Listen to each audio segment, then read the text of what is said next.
சொல்லு, நான் என்ன பண்ணணும்?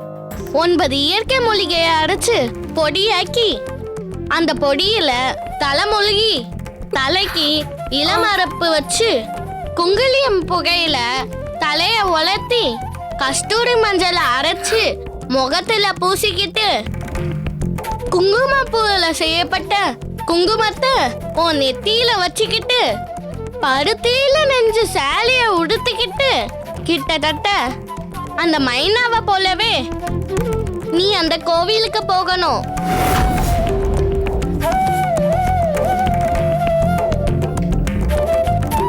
இன்னொரு முக்கியமான விஷயம், விஷகன்னிகாவோட வசியம் கட்ட உடைக்க உன்னோட சரீர நறுமணத்தால மட்டும்தான் உன்னால இது பண்ண முடியும்.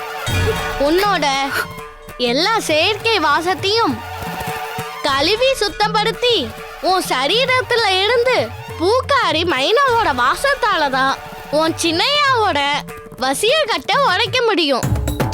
மைனாவோட வாசமா? ஆமா, நீ பிறப்பெடுக்கிற ஒவ்வொரு ஜென்மத்திலையும் உன்னை விடாம தொடர்ந்துட்டு வர உன் சின்னையாவுக்கு தெரிஞ்ச உன்னோட அந்த சரீர வாசம்தான். இதுதான் சூட்சமம்னு சொன்னியா? நான் சொன்னது இந்த ஒரு சூட்சமம் மட்டும்தான். இன்னும் நிறைய இருக்கு, அத பத்தி போக போக தெரிஞ்சுப்ப. ஆனா அந்த விஷக்கன்னிகா 3 ஜென்மமா தவம் இருந்து சக்தியை பெருக்கிருக்கான்னு சொல்ற. சாதாரண மனுஷியானா அவளுக்கு சரிக்கு சமமா என்னால சண்டை போட முடியுமா? நிச்சயமா முடியாது. ஆனா அதுக்கு ஒரு வழி இருக்கு.